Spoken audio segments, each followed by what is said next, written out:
ઈર્ષામાં માણસ અંધ બની જાય છે। ઈર્ષાને કારણે ભાઈ ભાઈ વચ્ચે સંબંધ ખરાબ થાય છે। ઈર્ષાની આગમાં અનેક પરિવાર હુમાયા છે। ઈર્ષા માણસ પાસે બધું જ કરાવે છે। માણસ મજબૂર હોય છે અને તેના મગજમાં ઈર્ષા સવાર થઈ જાય છે। તેના કારણે જ ખૂની ખેલની ઘટના ઘટે છે અને આ ઘટના સાયલાની સામે આવી છે। અહીં એક પાડોશીએ તેના પાડોશીની હત્યા કરી નાખી। બંને વચ્ચે મુદ્દો માત્ર એટલો જ હતો કે તમે અમારા કરતા કેમ સારા લગ્ન કર્યા।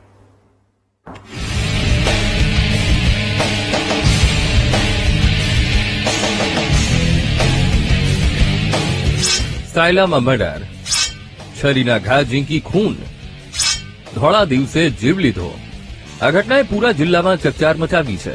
ભગતના ગામ તરીકે ઓળખતા આ શહેરમાં એક એવી ઘટના ઘટી કે ચકચાર મચી ગઈ। સાયલામાં યુવતીના ધામધૂમથી લગ્ન કરવાની ઈર્ષ્યા રાખી યુવાનની છરીના ઘા મારી હત્યા કરવામાં આવી। યુવાનના મોબાઈલમાં ઈર્ષ્યાવાળા સ્ટેટસ મૂકવા જેવી સામાન્ય બાબતે ધોળા દિવસે તીક્ષ્ણ હથિયાર વડે હત્યા કરવામાં આવી।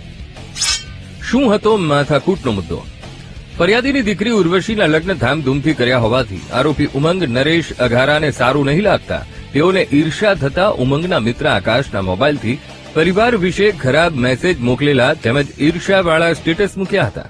જે મેસેજ મોકલવા તથા સ્ટેટસ રાખવા બાબતે ફરિયાદી પ્રકાશભાઈ ધામેલ દ્વારા આરોપી નરેશને ઘરેથી ઠપકો આપતા તમામ આરોપીઓ તૈયારી કરી ગંભીર જીવલેણ ઘાતક છરી, ધાર્યું, લોખંડના પાઇપ, લાકડી જેવા હથિયાર વડે મૃતક હિંમતભાઈ પંડ્યાને માર મારતા તેમનું મોત થયું હતું। હિંમત પંડ્યાની હત્યા, પાડોશી હત્યારા। આ હુમલાની ઘટનામાં દેકારો મચી જવાની સાથે આજુબાજુના લોકો દોડી ગયા હતા અને હુમલામાં ગંભીર ઈજા પામેલા હિંમતભાઈ લગરાભાઈ પંડ્યા નામના યુવાનને લોહીલુહાણ હાલતમાં 108 એમ્બ્યુલન્સ દ્વારા સાયલા સરકારી હોસ્પિટલ ખાતે ખસેડાયા હતા। પરંતુ સારવાર મળે તે પહેલા જ તેનું પ્રાણ પંખેરું ઉડી જતા પરિવારજનોમાં આક્રંદ છવાઈ જવા પામ્યો હતો। સાયલા ગામમાં બનેલા હત્યાના ચકચારી બનાવની ઉચ્ચ અધિકારીઓને જાણ કરતા લીંબડી ડીવાયએસપી, એસઓજી, એલસીબી સહિત જિલ્લા પોલીસનો કાફલો ખડકી દેવાયો હતો। યુવાનની હત્યામાં ભોગ બનનાર પરિવારજનો દ્વારા બનાવ બાદ ફરાર થઈ ગયેલા હુમલાખોર એવા 5 ઈસમો જ્યાં સુધી ન ઝડપાય ત્યાં સુધી મૃતક યુવાનની લાશ સ્વીકારવાનો ઇનકાર કરતા પોલીસ બેડામાં દોડધામ મચી જવા પામી હતી। મૃતક હિંમતભાઈ પંડ્યા લાંબા સમયથી સાયલા ખાતે આવેલા એક બાઇકના શોરૂમમાં મેનેજર તરીકે ફરજ બજાવતા હતા।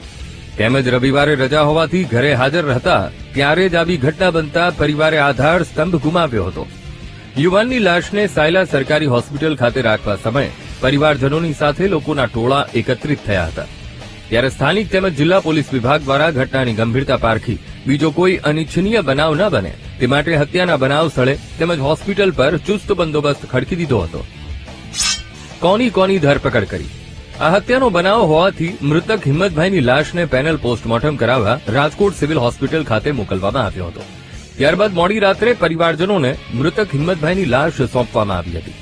ચુસ્ત પોલીસ બંદોબસ્તની સાથે અંતિમ યાત્રા નીકાળવામાં આવી હતી। ત્યારે જિલ્લા પોલીસ દ્વારા વિવિધ ટીમ બનાવી નાસી છૂટેલા આરોપીઓને પકડવા ચક્રો ગતિમાન કર્યા હતા, જેમાં 5 આરોપીઓને ઝડપીને જેલ હવાલે કર્યા હતા। ગિરધર દાનજી અઘારા, નરેશ દાનજી અઘારા, રાજન નરેશ અઘારા, ઉમંગ નરેશ અઘારા, મુકેશ પ્રેમજી અઘારા ટીવી સ્ક્રીન પર જોવા મળતા તમામ શખ્સની ધરપકડ કરી છે। આ તમામ શખ્સે સાથે મળીને હત્યાને અંજામ આપ્યો અને હવે જેલમાં જિંદગી કાઢવાનો વખત આવ્યો છે। ઝડપાયેલ આરોપી ગુનાની દુનિયાના કોઈ રીઢા ગુનેગાર નથી, બસ એક ઈર્ષ્યામાં અંધ બની પાડોશીની હત્યા કરી નાખી। હવે કોર્ટ, જેલ અને પોલીસ સ્ટેશનના આખી જિંદગી ધક્કા ખાવાનો વખત આવ્યો છે।